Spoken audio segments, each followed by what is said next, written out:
Here's the roses that just came yesterday, and these are all from K&M Roses out of Mississippi.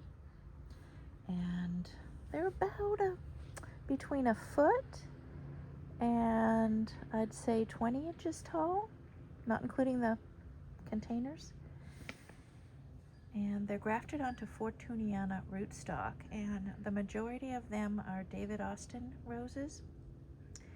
And then I have a parade rose, which is going to be like a magenta-y purple climbing rose. So that should be really pretty, and I'll show you where they're going to go.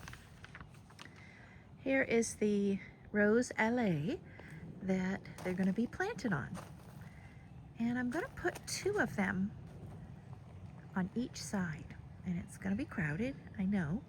I have 3 metal arbors from Plow and Hearth, and I'm going to go ahead and put 2 roses on each side of these arbors. And then I'm going to kind of train them in an S form coming up the arbor. And then once they reach the top, I'm going to have some go above, and then I'm going to have a wire run from the top of each arbor connecting the 2 arbors together.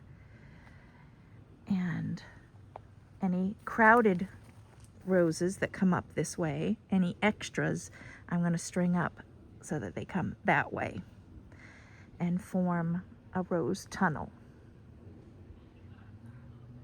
So we'll see how that looks in the future, but that's going to be probably a couple years from now, depending on how fast these roses grow. These are really tiny roses that I'm putting in, and the one that's here now, you can see on this first arbor,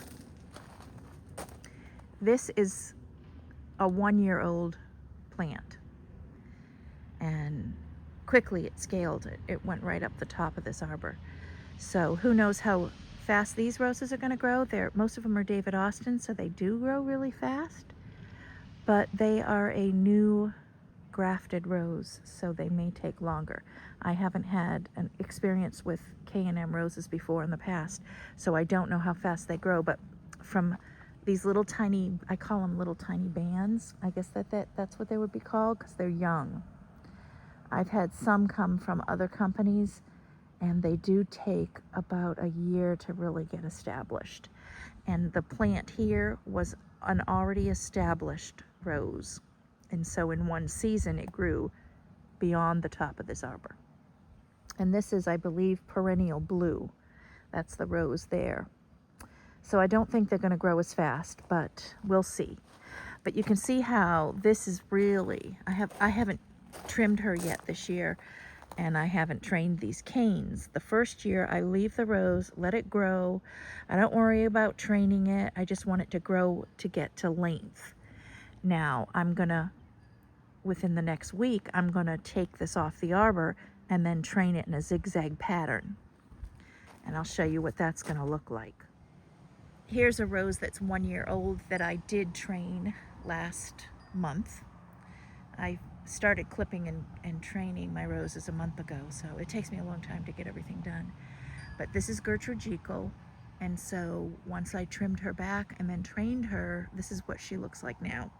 And we just got some beautiful rain, so she just budded out like crazy yesterday with all this rain. And I actually have some buds forming on her, and this is a month since I cut her and trained her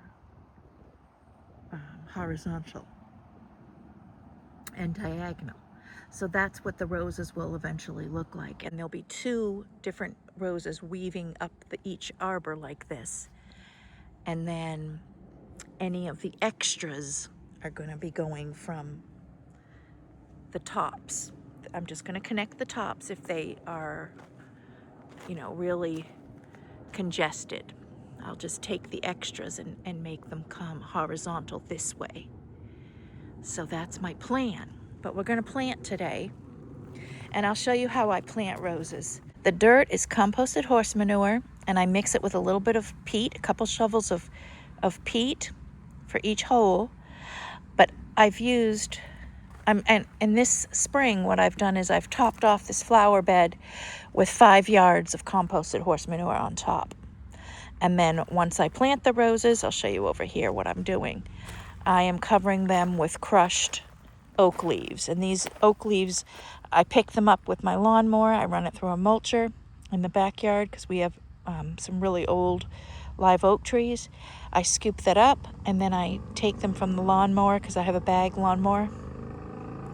I take that and I just sprinkle them on top, and this gives nitrogen to the soil and helps condition the soil, and then it encourages earthworms.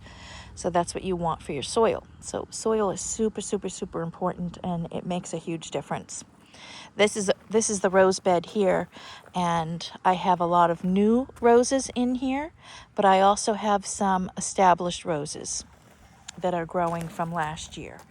And this whole flower bed here is approaching 1 year old.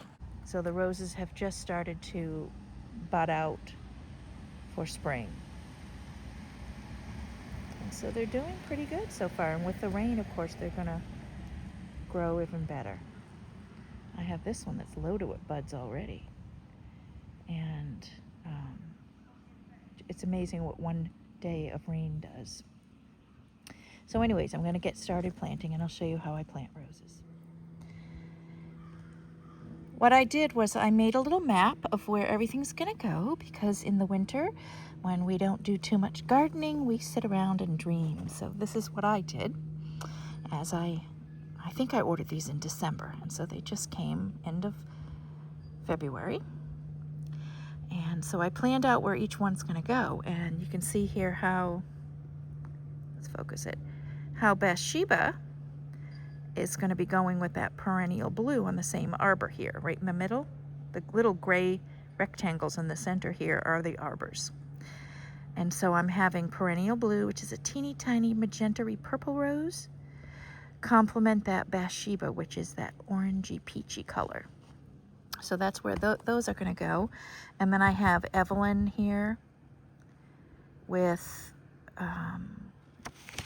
Marguerite, Princess Marguerite.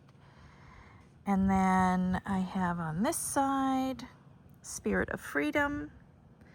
I just tend to like that purpley color with those orangey. And that's Lady of Shalott. And then I already have these two planted, Eden and Climbing Zephrine, I believe. And then these are planted over here already. The Impressionist, James Galloway. And then I have another pink, light pink one planted. But I like to plan out where everything's going to go first and have fun with color. There's on the first arbor here. These are already planted. I have a yellow climber. And then Gertrude Jekyll at the bottom with Teasing Georgia. I'm going to show you how I plant the roses. And I don't fuss too much. And because this is such a small rose, a young rose, that I'm not going to do too much fertilizing to this, because it's got to get some roots established, and I don't want to burn the roots. So anything I'm using, it's going to be organic for fertilizer. So I'm going to put it over here. All right, I'm doing a hole about 8 to 12 inches from the edge of my garden bed. So I'm going to mix in a little shovel of peat moss. This is just to help aerate the soil and to keep it moist during the summer. Sometimes we have dry times. Oh, I gotta hit the sprinkler. Now I'm going to put some bone meal. This is just regular organic bone meal. You can also use some kind of organic fertilizer. I am not going to put this in right now because these are just young plants. But normally I would throw some of this in. This is the same thing as rose tone. It's the same ingredients. It just says bulb instead of rose, but it's all the same. But this organic stuff is really great because it has like, it has the bone meal in it. This has all kinds of natural ingredients in it. It's got your, where is it here? It's got your feather meal, poultry manure, bone meal, alfalfa meal, which is great. Green sand, sulfur of potash, magnesia. So those are all great. Or just a little, see, a little handful. Maybe that's more of a tablespoon. That's just to help root development here. And I'm going to wait about a month or so before I add any more fertilizer to this. I just want this to be established. Oh my goodness, here is some beautiful, oh my gosh, they're having a great time. These are, I think he's doing a mating dance. He sure is. Where are you? Where'd you go? Oh yeah, look at how pretty you are. Okay, I guess it's over. And now I'm just going to put the plant in. Now, this is the Parade Climbing Rose. This is going to be gorgeous. I was really excited about this one. And I'm very, very carefully, because these are newly potted up, I'm holding it with my top hand and just very carefully taking this out and placing it in this hole. I don't want to disturb any of these roots. Now, I want to lift it up a little bit because it's a little bit too deep. And I'm going to push the soil in right there. And so I'm going to compact that a little bit. I don't want the cardboard. And then let me bring her upright. And then I'm going to just carefully press this down.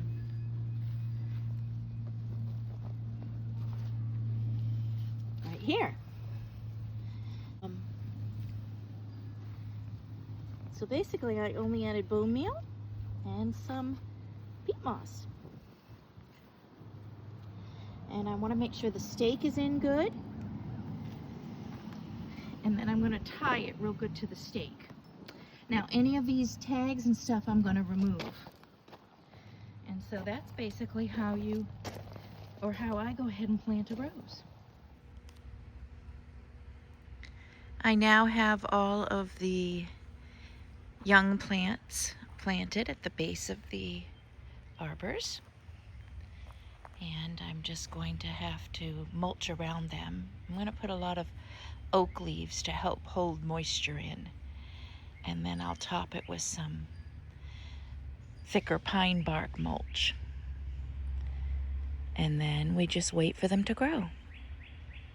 And I'll give you an update on how they're growing in about a month and a half, 2 months. And hopefully we might even see a few little flowers.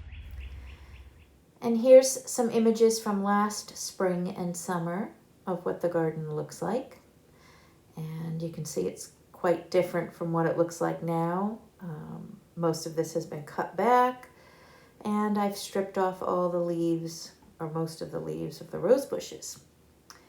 So this is just something we have to look forward to, something similar to this, and hopefully we'll even have more flowers this year. And this is what the garden looks like at night. I have some lighting, Christmas lights here, but I also installed some lights from gardenreet.com, pathway lights that are up year round. So hope you enjoy, and don't forget to hit the like and subscribe button.